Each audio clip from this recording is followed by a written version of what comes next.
जय हिंद दोस्तों, ऑनलाइन जमाना है, डिजिटल जमाना है, हर एक चीज ट्रांसपेरेंट हो चुकी है।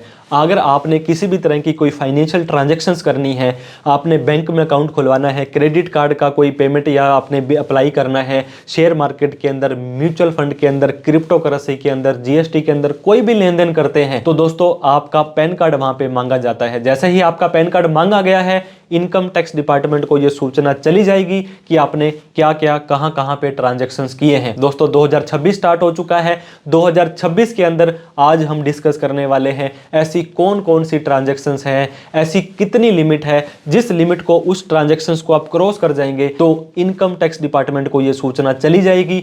आपके इनकम टैक्स के पोर्टल पर ही AIS, TIS और फॉर्म 26A में सारी सूचना शो हो जाएगी, ताकि जब आप अपनी ITR भरें, ना भी भरें तो कम से कम दोस्तों AS, TS और 26A को जरूर चेक कर लें और प्रॉपर अपना डिसाइड करें कि ITR भरनी है नहीं भरनी है, ताकि इन फ्यूचर में कोई भी नोटिस ना आए। तो दोस्तों देर ना करते हुए 2026 के अंदर ऐसी कौन कौन सी ट्रांजैक्शंस है, ऐसी कितनी लिमिट को क्रॉस करने के बाद आपको इनकम टैक्स डिपार्टमेंट की नजर में आप आ जाओगे, उनसे कोई नोटिस आ सकता है, जान लेते हैं।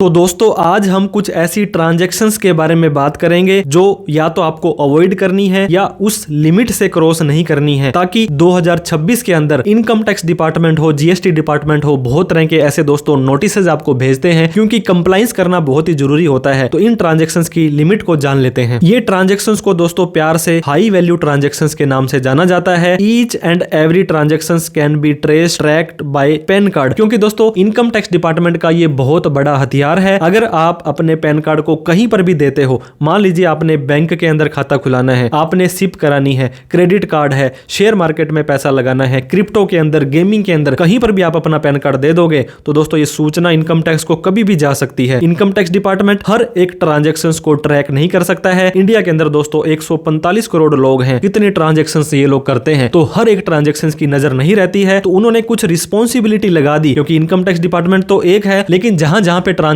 होती है उन सभी डिपार्टमेंट्स को, उन एंटिटी को बोल दिया कि आपके पास कोई व्यक्ति आए, पैन कार्ड उनसे पहले तो आप ले लें, और आपसे हाई वैल्यू ट्रांजैक्शंस अगर करता है एक लिमिट से ज्यादा तो उसकी सूचना आप हमें दे दें। बाद में इनकम टैक्स डिपार्टमेंट वाले देखेंगे कि आपके पहले तो डेटा सारा आपके ऑनलाइन शो हो जाएगा, जो कि AIS, TIS और 26A फॉर्म होता है, जो आप खुद भी अपना चेक कर सकते हैं साल खत्म होने के बाद। फिर इनकम टैक्स वाले देखेंगे कि आपने ITR भरी है या नहीं भरी, ये जितने ट्रांजेक्शन हो रहे हैं, क्योंकि इनकम टैक्स को क्या मतलब है कि आप कोई इनकम कमा रहे हैं और हमें नहीं बता रहे हैं, आप कोई खर्चा, आप कोई क्लेम कर रहे हैं, खर्चा, एक्सपेंसेस, और वो उसका पैसा आपके पास कहां से आया था, बस यही दो चीजें इनको जाननी होती है। तो जैसे हमने डिस्कस किया AIS, TIS, फॉर्म 26A, अभी आपने सुना था दोस्तों पैन 2.0, अब पैन कार्ड बनाना जरूरी हो गया है, अपडेट हो जाएगा। पैन नंबर तो आपका सेम रहेगा, लेकिन बहुत ज्यादा बड़े लेवल पर अब आपका डेटा आपस में इंटरचेंज होगा, और ये सारे के सारे ट्रांजेक्शन सब आपके पैन कार्ड के थ्रू देखे जा सकते हैं। तो जितनी भी लिमिट्स हम डिस्कस कर रहे हैं दोस्तों पैन कार्ड वाइज होती है। मान लीजिए घर में हस्बैंड है, वाइफ है, सन है, डॉटर है,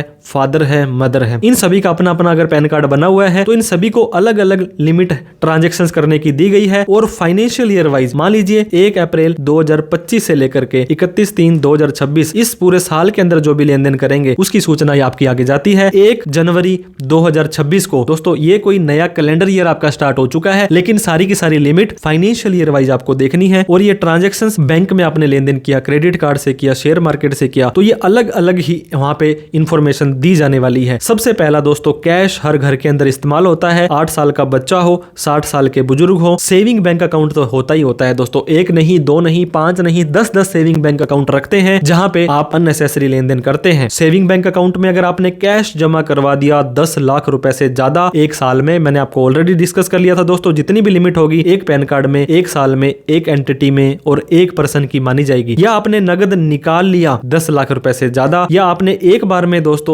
2 लाख से ज्यादा का कैश डिपॉजिट कर दिया, आजकल तो 50,000 से ज्यादा कैश डिपॉजिट कर दिया और पैन कार्ड नहीं है, वहां पर भी पैन कार्ड मांग लिया जाता है। एक और कैश की लिमिट दोस्तों 20 लाख से ज्यादा का कैश अगर आप निकाल लेते हो तो इससे ऊपर वाली अमाउंट पर 2% का TDS काटा जाएगा, और 1 करोड़ से ज्यादा 5% TDS काटा जाएगा। अगर आपने पिछले 3 साल की ITR नहीं भरी है, तो अगर पिछले 3 साल की एक ITR भरी है तो 1 करोड़ से ज्यादा नगद निकाल लेने पर भी आपका दोस्तों क्या होगा, ये सूचना चली जाएगी, आपका टैक्स TDS काटा जाएगा। सेक्शन 194 N इनके ऊपर हमने डिटेल में वीडियो बना रखी है, उसको आप जरूर चेक कर लें। बहुत सारे लोग बिजनेसमैन होते हैं जो करंट अकाउंट यूज करते हैं, तो करंट अकाउंट में भी 10 लाख की जगह 50 लाख रुपए या तो आप जमा करवा देते हैं या आप निकाल लेते हैं। तो ये सूचना भी इनकम टैक्स डिपार्टमेंट को चली जाने वाली है। दोस्तों जैसे ही ये जो बैंक है ये इनकम टैक्स डिपार्टमेंट को सूचना दे देंगे तो इसका ये मतलब नहीं है कि आपको नोटिस आएगा ही आएगा, लेकिन आगे की कार्रवाई हम क्या होती है वो भी आपको डिस्कस करके बताएंगे। पहले सारी की सारी लिमिट्स को जान लें। एफडी सबसे बढ़िया, सबसे प्रचलित और सेफ इन्वेस्टमेंट का टूल है। हमारे बुजुर्ग भी बोलते थे एक्स्ट्रा पैसा पड़ा है तो एफडी करा लो। एक बैंक के अंदर दोस्तों आप 10 लाख से ज्यादा की एफडी करा लेते हो तो ये सूचना वो बैंक वाले इनकम टैक्स डिपार्टमेंट को दे देने वाले हैं। अगर नगद के अंदर वहां जाकर के कैश में एफडी कराते हो तो 2 लाख से ज्यादा की आपको नहीं करानी है तो आपके पास रिकॉर्ड होना चाहिए, नहीं तो ये सूचना भी इनकम टैक्स में चली जाएगी। टीडीएस दोस्तों, टीडीएस क्या होता है, कब कैसे कटता है, इस पे हमने डिटेल में वीडियो बना रखी है। एक बैंक के अंदर आपको ब्याज मिलता है 50,000 रुपए से ज्यादा का तो 10% का टीडीएस काटा जाएगा। सीनियर सिटीजन हो तो 1 लाख से ज्यादा पे। तो इंटरेस्ट की रिपोर्टिंग दोस्तों, आपने 1 लाख रुपए की एफडी कराई मान लीजिए और 5% का आपको ब्याज 5,000 रुपए मिला तो ये सूचना भी इनकम टैक्स को चली जाएगी कि आपको इतने रुपए का ब्याज मिला है। क्रेडिट कार्ड दोस्तों, कैशबैक, रिवॉर्ड्स, पॉइंट्स वगैरह के लिए एक क्रेडिट कार्ड या बैंक में आपने 10 लाख से ज्यादा का बिल भर दिया। बिल भरने का मतलब कि आपने उसको यूज किया है, तो सरकार क्या चाहती है, वो चाहती है कि आपने जो बिल भरा ये आपका खुद का पैसा था। तो ऐसा नहीं है, तो आपको प्रॉपर रिकॉर्ड रखने हैं। 1 लाख से ज्यादा, ऑनलाइन 10 लाख से ज्यादा और कैश 1 लाख से ज्यादा का बिल आपको नहीं भरना है। प्रॉपर्टी दोस्तों, रियल स्टेट ने इतने ज्यादा बूम आए हैं, इतने ज्यादा रिटर्न्स दिए हैं। प्रॉपर्टी आपको कैपिटल एप्रिसिएशन तो देती ही है, इसके अलावा रेंटल इनकम भी देती है दोस्तों। तो एक रजिस्ट्रार के पास या सब रजिस्ट्रार ऑफिस के पास या तो आप खरीदोगे या बेचोगे 30 लाख से ज्यादा की रजिस्ट्री हुई है। दोस्तों यहाँ पे 2 तरह की अमाउंट होती है, एक आप कैश के अंदर देते हैं उसको और एक ऑनलाइन देते हैं। तो ऑनलाइन ही रजिस्ट्री अमाउंट मानी जाती है। और 50 लाख से ज्यादा की प्रॉपर्टी खरीदते हैं तो दोस्तों 1% का टीडीएस आपको काटना होता है। तो आप किसी को मान लो 60 लाख रुपए की प्रॉपर्टी बेच रहे हैं तो आपका 60,000 रुपए टीडीएस काट कर ही आपको पैसे बाकी देंगे। ये सूचना भी इनकम टैक्स को चली जाने वाली है। डीडी, डिमांड ड्राफ्ट, ऑनलाइन जमाना हो चुका है, लेकिन फिर भी आप कैश के अंदर किसी भी सरकारी डिपार्टमेंट में कोई काम करने के लिए डीडी बनाते हो, 10 लाख से ज्यादा की डीडी बना ली, ये सूचना भी इनकम टैक्स को चली जाएगी। अब दोस्तों कैश के अंदर दोस्तों स्ट्रिक्टनेस है, लेन देन करने के लिए बहुत तरह के रूल्स बना रखे हैं। तो एक ट्रांजैक्शन जो करनी है एक दिन के अंदर एक व्यक्ति से करनी है 2 लाख रुपए से कम, चाहे आप माल बेचो,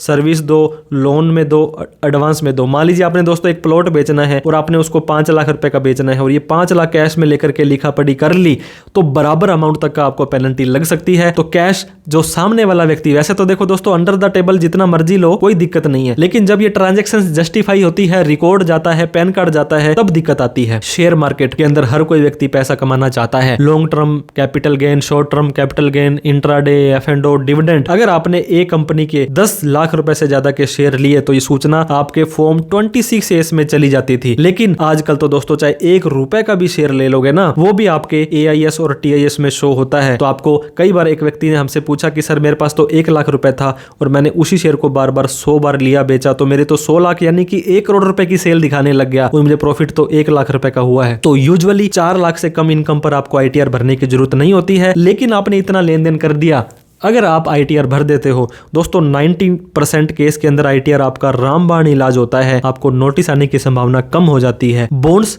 RBI के बॉन्ड्स हैं, बहुत सारी कंपनीज के बॉन्ड है दोस्तों, 10 लाख रुपए से ज्यादा के लोगे ये भी इनकम टैक्स में सूचना चली जाती है। लेकिन आजकल तो मैंने बताया AIS और TIS के अंदर 1 रुपए का भी ट्रांजैक्शन शो कर जाता है। म्यूचुअल फंड के अंदर हर एक व्यक्ति कहता है कि मुझे शेयर मार्केट में पैसा लगाने का टाइम नहीं है, नॉलेज नहीं है, एक्सपीरियंस नहीं है। तो आप क्या करते हैं, सिप स्टार्ट करते हैं, हर महीने 500, 1000, 2000, 5000 लगाते हैं या इकट्ठा पैसा लम सम पे लगा देते हैं। पहले तो दोस्तों पर म्यूचुअल फंड कंपनी में 10 लाख रुपए की लिमिट थी। आज की तारीख में अगर आपने 100 रुपए का भी म्यूचुअल फंड लिया है वो भी आपके AIS, TIS और फॉर्म 26 से शो हो जाता है। फॉरेन करेंसी दोस्तों, विदेश जाना चाहते हैं, विदेश घूमना चाहते हैं, विदेश से कोई भी फॉरेन इनवर्ड रेमिटेंस या आउटवर्ड रेमिटेंस आया, वैसे तो 10 लाख से ज्यादा है, लेकिन आजकल इनवर्ड और आउटवर्ड रेमिटेंस कम होता है, वो भी शो हो जाता है। फॉरेन के अंदर कोई टूर पैकेज वगैरह लेते हो वहां पर भी आपका TCS कलेक्ट होता है और आपके ऑनलाइन ये डेटा शो हो जाता है। इसके अलावा ऑन रिकॉर्ड सैलरी आ रही है, FD, क्रिप्टो करेंसी,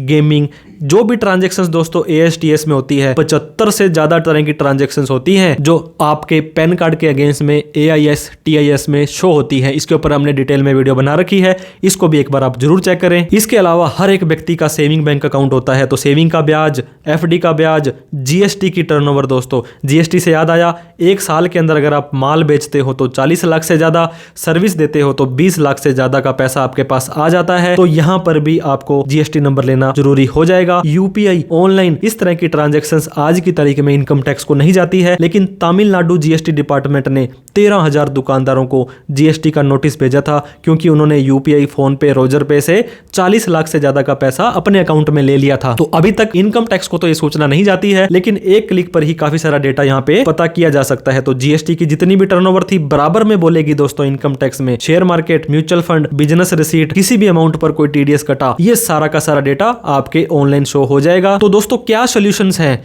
जैसे ही online transactions income tax department में जाएगी तो आपको कोई दिक्कत नहीं आएगी अगर आप सारे के सारे ट्रांजैक्शंस का या तो रिकॉर्ड रखते हैं। मान लीजिए आपने कैश जमा कराना है तो आप एक बैंक में 9 लाख करवा लो, ज्यादा करवाना है तो दूसरे बैंक में करवा लो। साल खत्म होने के बाद आप अपना AIS, TIS और 26S जरूर चेक करें, क्योंकि इनकम टैक्स के पास तो सूचना ऑलरेडी चली गई। जैसे ही आपका साल खत्म होगा, मान लीजिए 31/3/26 खत्म हो गया, इसके बाद में आप अपनी ITR भरना सुनिश्चित करेंगे तो जितने भी ट्रांजैक्शंस है 80-90% तक तो आपके ये ट्रांजैक्शंस जस्टिफाई हो जाते हैं। रिकॉर्ड आप रख लेंगे, आपके पर्सनल CA जरूर होने चाहिए ताकि आप उनसे किसी भी चीज को पूछ लें कि सर ये ट्रांजैक्शंस मैं कर रहा हूं, मुझे करना चाहिए, नहीं करना चाहिए, मैं कैसे करूं। ऐसा कोई केस नहीं है तो आप हमें कभी भी कॉल, मैसेज, व्हाट्सएप कर सकते हैं। तो दोस्तों जैसे ही ये सूचना आपके ऑनलाइन इनकम टैक्स में चली जाएगी तो इनकम टैक्स डिपार्टमेंट चेक करेगा आपने अपनी ITR भरी है या नहीं भरी है, प्रॉपर ITR भरी है, सारे के सारे ट्रांजैक्शंस जस्टिफाई हो रहे हैं, कोई दिक्कत वाली बात नहीं है। ITR अगर आपने अच्छे से नहीं भरी तो ITR भरने के बाद अगले साल तक 30 जून तक सेक्शन 143(2) का नोटिस आ सकता है, सेक्शन 133(6) में आपसे कुछ भी पूछा जा सकता है, साल खत्म होने के 4 साल तक आपको सेक्शन 148 में नोटिस आ सकता है। तो ऑलरेडी आप लीगल लॉयल रहेंगे, ट्रांजैक्शंस का प्रूफ रखेंगे तो आपको कोई भी दिक्कत नहीं आने वाली है। दोस्तों जाते जाते एक व्यक्ति था जिसने क्रेडिट कार्ड का बिल भुगतान किया, उसने 2 लाख रुपए का क्रेडिट कार्ड का बिल भरा, लेकिन उसने बैंक में जाकर के कैश से भरा। तो क्या ये सूचना इनकम टैक्स डिपार्टमेंट को जाएगी? हमें कमेंट करके जरूर बताएं। वीडियो अच्छी लगी हो तो लाइक, और अभी तक हमें सब्सक्राइब नहीं किया तो सब्सक्राइब कर लें, क्योंकि और भी इस तरह की personal finance, income tax, GST से रिलेटेड वीडियो आपको आगे भी मिलती रहेगी। इस वीडियो को उन सभी लोगों में शेयर करें जो अपने पैन कार्ड से इन सभी में से कोई भी ट्रांजैक्शंस करते हैं लेकिन ITR नहीं भरते, रिकॉर्ड नहीं रखते। Thank you so much for watching this video. जय हिंद, जय भारत।